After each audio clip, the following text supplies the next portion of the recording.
स्वागत करेंगे प्रत्युष भारद्वाज जी का।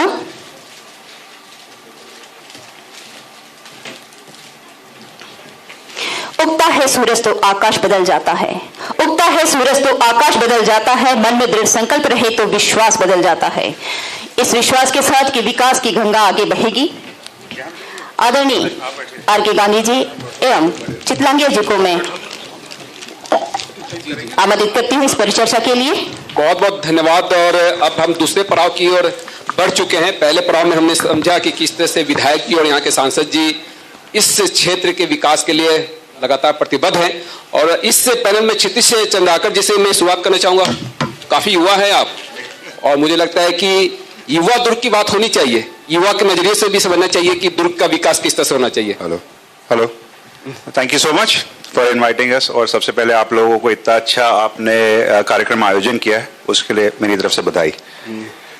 सवाल क्या था, फिर से बताएं। मैं युवा दुर्ग की बात कर रहा था। हाँ। तो युवा नजरिए से आप दुर्ग को किस तरह से देखते हैं? आप प्रोफेशनल कांग्रेस के अध्यक्ष भी हैं। जी सर। तो प्रोफेशनल दृष्टिकोण से आप कैसा? क्योंकि प्रोफेशनल आप समझ रहे हैं ना। जी जी जी, जो परिपक्व हो, अपने काम में माहिर हो। जी जी जी जी। तो सबसे पहले तो इसमें दो एलिमेंट है, एक आपके सवाल के दो पहलू है। सबसे पहले तो मैं प्रोफेशनल साइड ऑफ थिंग्स को एड्रेस करना चाहूँगा।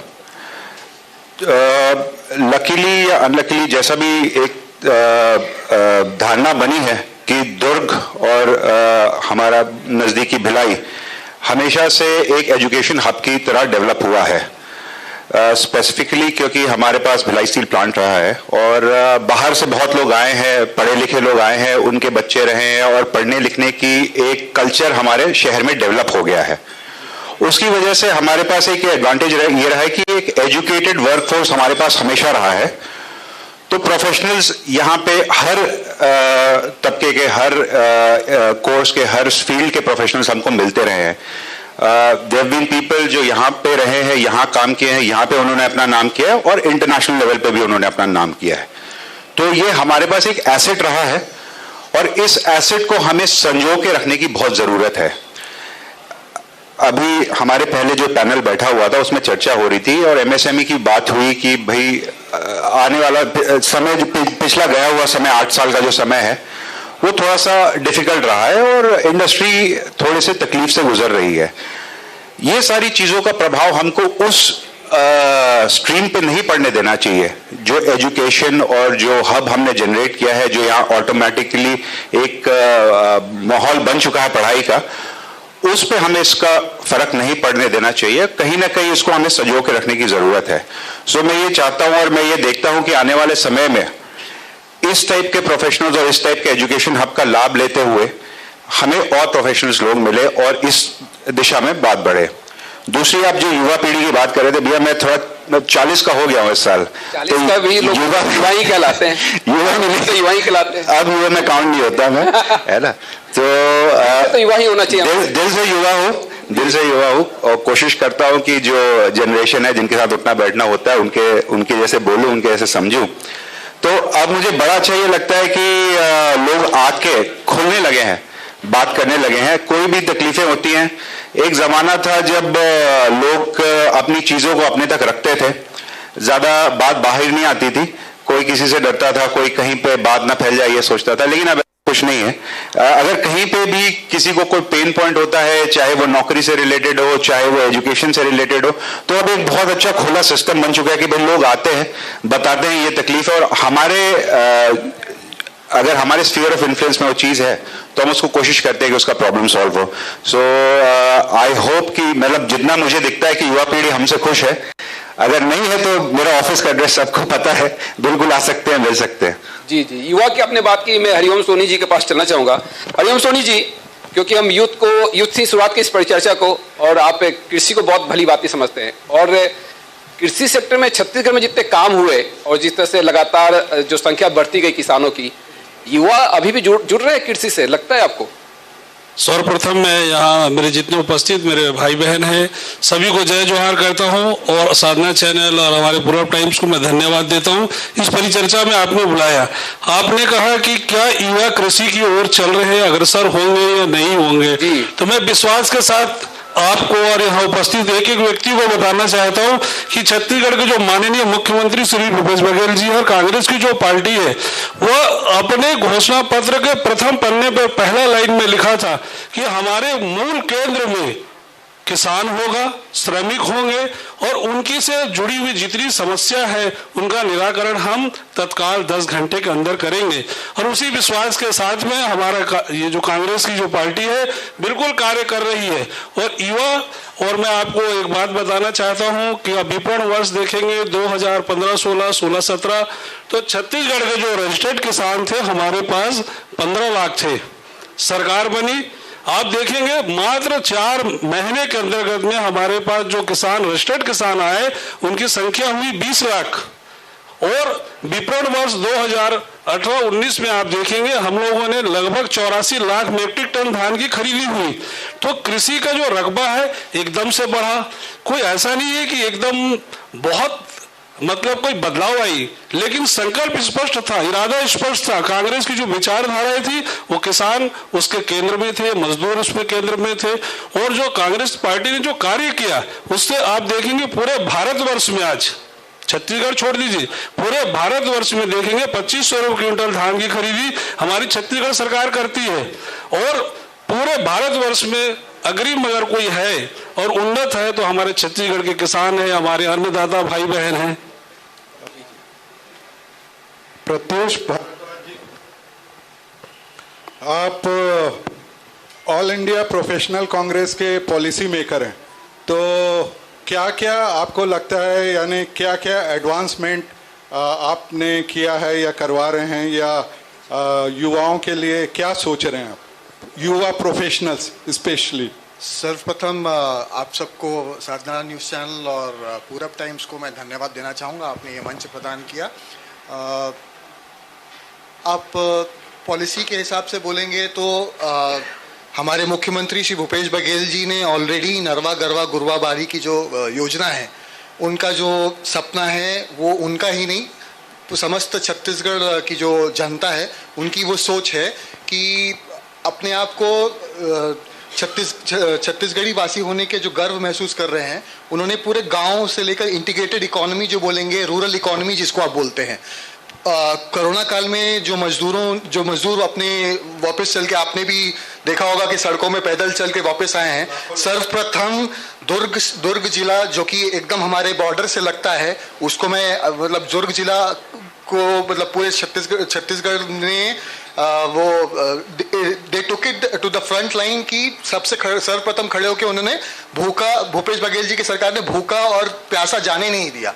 सबसे पहली चीज उनकी ये थी। उसके बाद उन्होंने चारों तरफ योजनाओं के, चाहे वो भूमिहीन मजदूर योजना हो, चाहे वो आपकी राजीव गांधी किसान न्याय योजना हो, युवाओं से रिलेटेड अगर आप बोलेंगे तो राजीव गांधी मितान क्लब अगर आपने सुना होगा तो उसमें भी कार्य चालू है, जिसमें हर क्लब को लाख रुपया लगभग दिया जाएगा और उसमें संस्कृति से जोड़ के और स्पोर्ट्स से रिलेटेड सारे कार्य जोड़ के यहाँ पे लोगों को संगठित करके छत्तीसगढ़ीयता के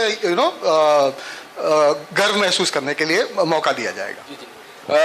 क्षितिज जी, इन दिनों एक अस्मिता की बात काफी हो रही है। जी, जैसे हमने बंगाल चुनाव में देखा कि बंगाल अस्मिता की बात हो रही है, राष्ट्रवाद की भी बात होती है, लेकिन छत्तीसगढ़ अस्मिता की बात हो रही है। जी जी। तो आपको क्या लगता है कि जो युवा है वो इस ओर बहुत गंभीरता से सोच रहा है? जी सर, एक्चुअली ये बहुत इंटरेस्टिंग सवाल है और इसका रेपरकशन सिर्फ दुर्ग, भिलाई, छत्तीसगढ़ के बाहर जाता है जी। ये सवाल बहुत व्यापक सवाल है। बंगाल चुनाव की आने बात हुई, बंगाल चुनाव में हम लोग को भी काम करने का मौका मिला था, हम लोग भी बंगाल गए थे। तो इसको थोड़ा सा समझना जरूरी है कि कहीं पे there is a narrative of fake nationalism, there is a narrative of ultra nationalism, and then there's a actual narrative of nationalism. तो I would like to quote माननीय मुख्यमंत्री जी का अभी कुछ दिन पहले हाल ही में एनडीटीवी पे इंटरव्यू आया था, मैं वहीं से कोट करना चाहूंगा कि एक सर्टेन तबका है जो इससे फायदा पहुंचाता है, अपने आप फायदा लेता है, वोट बैंक का फायदा उसे मिलता है। तो वो लोग इस चीज को, मैं I am trying to be not outrightly political क्योंकि ये मंच उस चीज के लिए नहीं है, लेकिन एक सर्टेन तबका है जो इससे फायदा अपने आप को पहुंचाने की कोशिश करता है। वो लोग इस चीज को करके अभी शॉर्ट टर्म में फायदा ले रहे हैं, लेकिन लॉन्ग टर्म में ये देश के लिए ही उतना हानिकारक है। ये सोशल फैब्रिक जो इंडिया का सोशल फैब्रिक है, छत्तीसगढ़ का सोशल फैब्रिक है इंडिया का, इसमें बहुत तरह के लोग, बहुत कम्युनिटीज के लोग, अलग अलग जाति जनजाति के लोग जुड़े हुए हैं, और तभी ये काम करेगा, ये मशीनरी तभी काम करेगी जब हर किसी को एक्टिव पार्टिसिपेशन मिलेगा। अगर आप किसी सर्टेन तबके को दबा के, उसकी आवाज को दबा के, उसके इवन राइट टू कोर्ट को दबा के, राइट टू जस्टिस को दबा के आप ये सोचेंगे कि मैंने किसी और को खुश कर दिया और अब मुझे वोट मिल जाएंगे, मैं जीतूं, 5 साल बाद आप वो कर लेंगे। कुछ दिनों बाद ये राजनीति का, इस टाइप की राजनीति का क्या कहते हैं, स्पैन भी छोटा होता है, ज्यादा दिन चलता नहीं, लोगों को समझ में आ जाता है। उस आदमी को जो ये काम कर रहा है उसे ये पता होना चाहिए कि उसके भी बच्चे हैं, उसका भी घर परिवार है, वो तो चला जाएगा, आने वाले समय में उसके बच्चों को वो सोसाइटी इनहेरिट करेंगे जो सोसाइटी में उसने जहर घोलने का काम किया है। तो that fake nationalism narrative should be countered, और मुझे लगता है इसमें मीडिया कहीं ना कहीं आगे बढ़ के ये काम को कर रही है। और दूसरा, जो छत्तीसगढ़ी अस्मिता की आप बात कर रहे थे, ये हमेशा से थी, मतलब मैं जगाने की जरूरत थी। हाँ, नहीं जगाने की भी जरूरत नहीं थी, ये थी, मगर इसको कहीं मेन स्ट्रीम पे जगह नहीं मिल रही थी मुझे लगता है। बिकॉज हम तो, मैंने काफी समय यहाँ रहा हूँ, काफी समय मैं इंडिया के बाहर भी रहा हूँ, मैंने देखा हर एक, महाराष्ट्र ले लीजिए, कोई भी स्टेट ले लीजिए, पंजाब, महाराष्ट्र, गुजरात, हर किसी का एक अपने स्टेट के प्रति वो उनको फीलिंग रहता है कि भैया मैं गुजराती हूं, मैं मराठी हूं। एक छत्तीसगढ़ी वासी होने पे आपको प्राउड क्यों नहीं होना चाहिए? तो दिस इज नॉट एक अस्मिता की बात, दिस इज अ बात ऑफ, भाई ये आपसे सवाल ये होना चाहिए कि वो क्यों ना हो, क्यों ना हो। और भैया आप प्राउड हो छत्तीसगढ़ी होने में, तो उसमें शर्म आने की क्या बात है ना? मैं तो ये नहीं बोल रहा हूं कि you should be proud to be a Marathi, या you should be proud to be a Punjabi, Gujarati. You have your pride, we have our pride. Our pride is being a Chhattisgarhi. जय जोहार जय छत्तीसगढ़ी बोलने में किसको शर्म आती है? तो क्या राष्ट्रवाद के पैरेलल ये काम करेगा? सर, ये मेरे एक इंग्लिश में एक एक्सप्रेशन है, दिस इज अबव माई पे ग्रेड। जी जी। तो ये सवाल जो है आप बहुत नीचे तबके के आदमी से पूछ रहे हैं।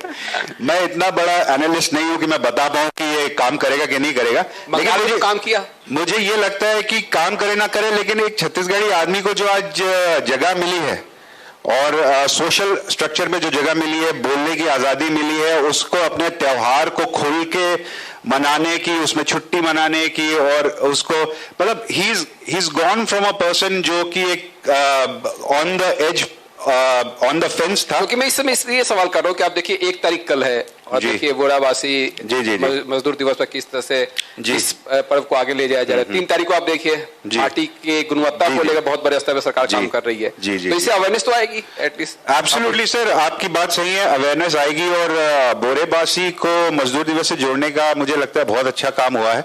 हम सब बोरेबासी खाते हैं, जैसे ही मतलब मेरे ख्याल में मेरे घर में तो ये हमेशा से रहा है। नहीं, पहले खुलकर लोग बात नहीं कर पाते, अब तो सोशल मीडिया पे लोग इस पर बातचीत कर रहे हैं। आपको मैं इसके बाद एक छोटा सा विवरण भी बताऊंगा। मई का महीना आता है, जो छत्तीसगढ़ी मैक्सिमम हाउस होल्ड होते हैं वहां पे बोरेबासी का सिस्टम चालू हो जाता है। मेरे को भी फोन आता है, बेटा खाना खा भी नहीं खाबे? मैं बोलता हूँ माँ देख 3 बज गए, बोरेबासी हो सकी तो देख ले, दही रख दे साइड में और दे जाकर सूझ जा। हर किसी का दोपहर का बोरेबासी फिक्स है, जो हमारे बीच के छत्तीसगढ़ी लोग हैं। आपको मैं बताता हूँ, कुछ दिन पहले मेरी हमारे ऑनरेबल गवर्नर मैम से बात हुई थी, उनको मैंने बोरेबासी के कॉन्सेप्ट से अवगत कराया था, तो शी वॉज बिविल्डर्ड। वो बोली ये क्या है, क्या चीज? तो मैंने उनके साथ में, उनका एक कुक भी उस टाइम पे चल रहा था, तो मैं उसको बुलाया, इतिया बेटा बता मैडम ला कभी खवाइश नहीं का बोरेबासी? तो बोले भैया मैडम ला कैसे खवा दो बोरेबासी? मैं कहा एक ऐसा समय आएगा जब मैडम खुद तेरे से बोरेबासी मांगेगी, और आज वो 1 तारीख आ गई है जब मैडम खुद बोरेबासी खाना चाहेंगी।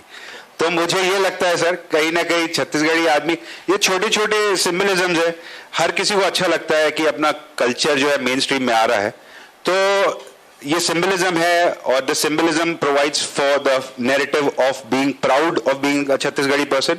और मुझे लगता है कहीं ना कहीं we should all be thankful to honourable CM sir Bhupesh Baghel ji, जिन्होंने आज हमें इस जगह पे लाके खड़ा किया है कि we are proudly displaying our heritage and my culture. Hariom Soni ji से ये समझना चाहूंगा कि उन्होंने कृषि को पर्व त्योहारों से बहुत बेहतर तरीके से जोड़ा, जो एक लुप्त सा हो गया था उसको बहुत अच्छे तरीके से, चाहे हम गोधन की हम बात कर ले, उसको उनको जोड़ने की कोशिश की। तब मतलब पर्व त्योहार से जो एक जुड़ाव था कृषि का, उसको फिर से जगाने की कोशिश हुई है।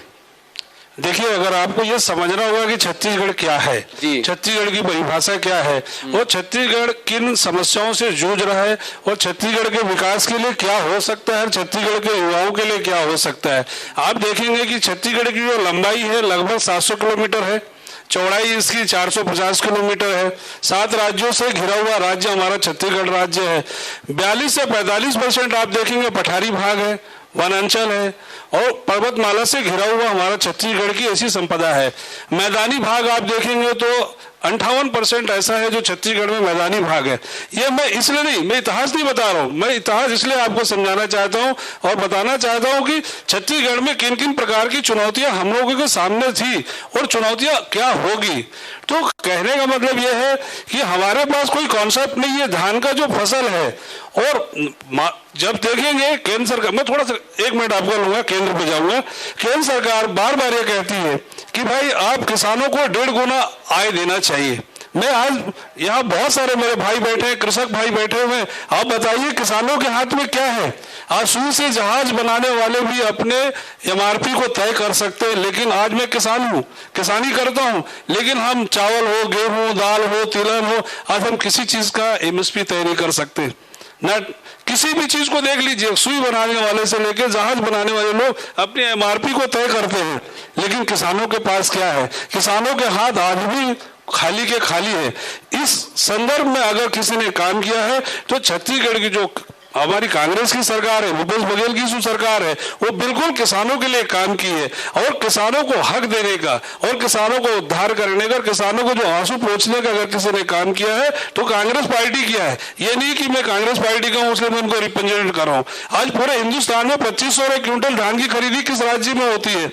बहुत सारे मेरे भाई बैठे हुए, विद्वान भाई बैठे हुए हैं, लेकिन आप देखेंगे छत्तीसगढ़ उन राज्यों में है, अग्रिम राज्यों में है, जहां 2500 क्विंटल धान की खरीदी होती है। चावल हो, गेहूं हो, दाल हो, गन्ना हो, मक्का हो, ज्वार हो, बाजरा हो, सभी पे छत्तीसगढ़ सरकार 9,000 रुपए प्रति एकड़ अनुदान राशि देती है। तो किसानों के दुख को कम करने का, किसानों को सामर्थ्य करने का, किसानों को मजबूत करने का अगर कोई कार्य किया है तो हमारे माननीय भूपेश बघेल जी ने किया है।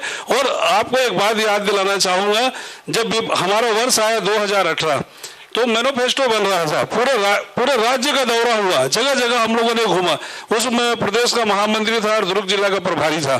तो हमने बहुत लोगों से मिला, बहुत पूछा कि छत्तीसगढ़ का विकास कैसे होगा, किस तरह के जनजाति लोग रहते हैं, अनुसूचित जनजाति लोग कैसे रहते हैं। तो हमने एक एक लोगों से मिला, और एक एक लोग हमारे उस वक्त पूरे सुपीरियर TS बाबा जी थे, भैया भूपेश भैया थे, और लगभग पूरी पार्टी के लोग पूरे प्रदेश में घूमे। आपको जान के आश्चर्य होगा, जब मैनिफेस्टो बना तो सब लोगों से हमने पूछा, जैसे भाई लोग बैठे हैं उनसे पूछा, तो उसमें से निकलकर जो मैनिफेस्टो आया उसमें सबसे बड़ी समस्या हमको दिखी तो किसान की समस्या दिखी। किसान इतना तकलीफ में था, कर्जों में डूबा हुआ था, हताशा से भरा हुआ था। फिर पहला वर्ड आता है कि हम किसान का किस प्रकार हम उसको सबल और मजबूत करें। उसमें जो लोग काम कर रहे हैं, जैसे आप देखेंगे कि हमारे देश में छत्तीसगढ़ में खास करके एक पलायन की बहुत बड़ी समस्या रही।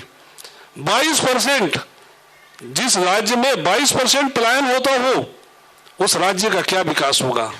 कितनी बड़ी चुनौती। और आप देखेंगे 7 राज्यों से घिरा हुआ छत्तीसगढ़ राज्य है और समस्याओं से ग्रसित राज्य है। मैं गर्व महसूस होता है मुझे छत्तीसगढ़ के माननीय मुख्यमंत्री के ऊपर में कि उन्हें इतना अच्छे ढंग से संभाला।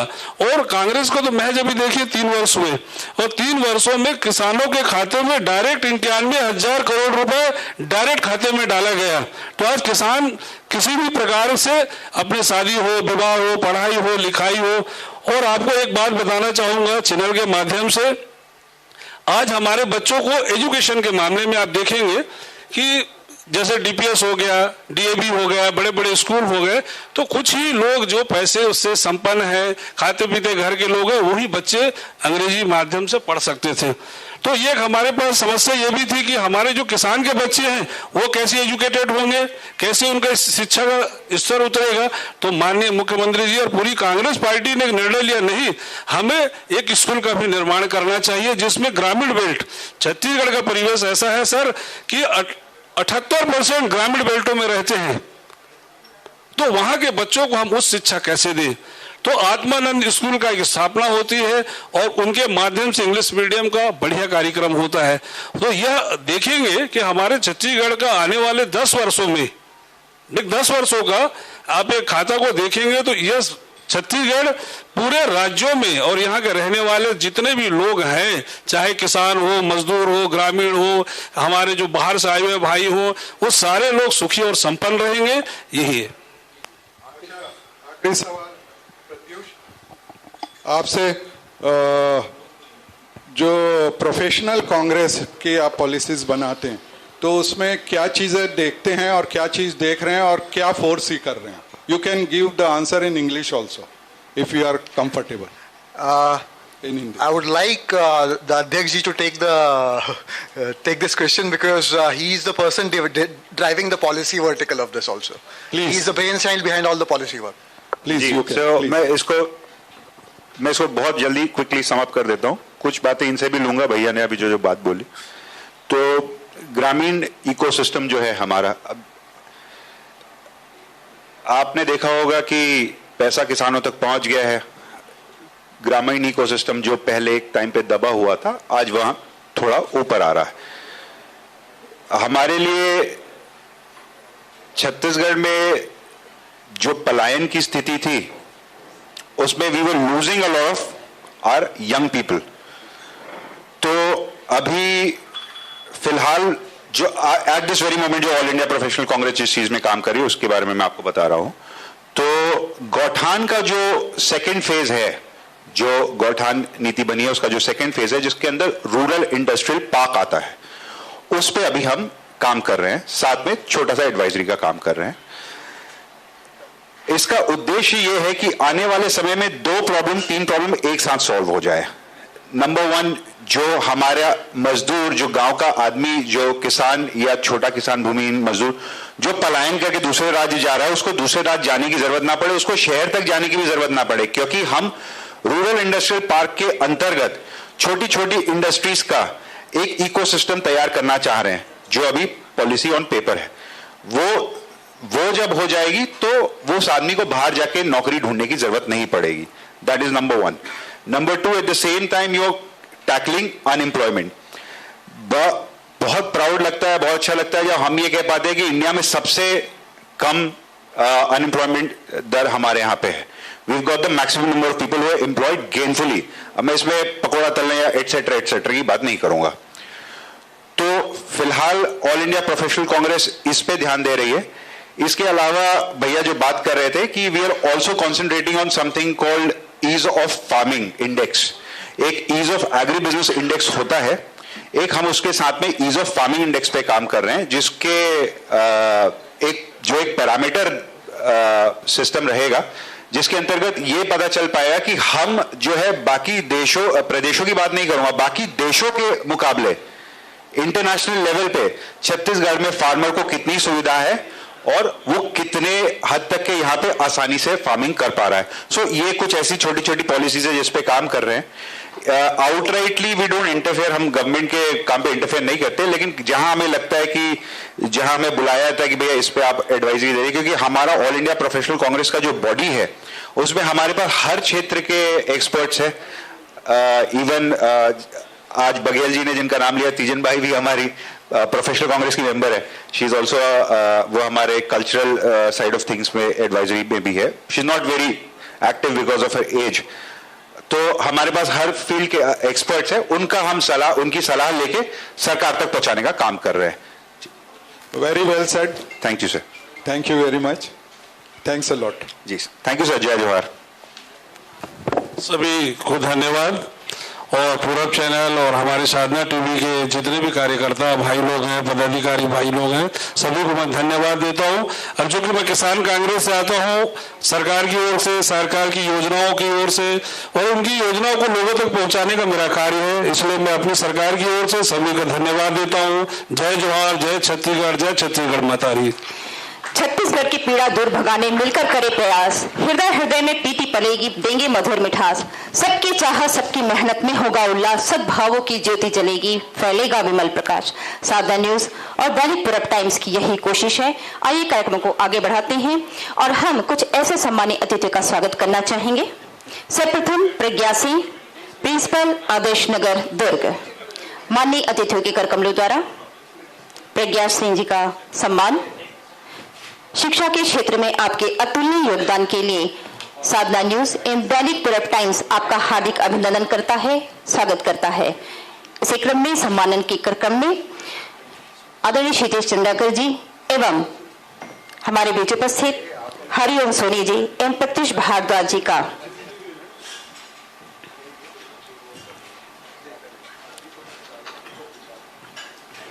आदरणीय गांधी जी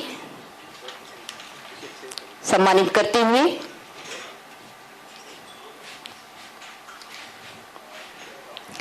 श्रीमती प्रज्ञा सिंह, शिक्षा के क्षेत्र में आपके अतुलनीय योगदान को देखते हुए साधना न्यूज एवं दैनिक पूरब टाइम्स आपको सम्मानित करता है। सम्मान के इसी क्रम में प्रमोद जैन जी, सक्षम फाउंडेशन। समाज सेवा में आपके उत्कृष्ट योगदान के लिए साधना न्यूज एवं दैनिक पूरब टाइम्स आपको सम्मानित करते हुए स्वयं को गौरवान्वित महसूस करता है।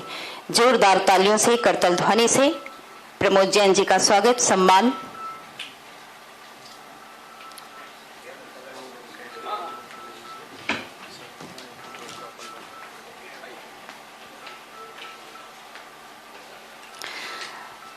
सक्षम फाउंडेशन,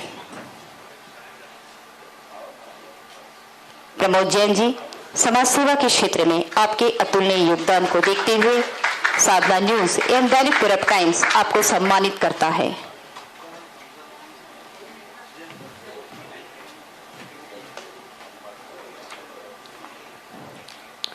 और एक बार पुनः हम अपने अतिथियों का धन्यवाद करते हैं।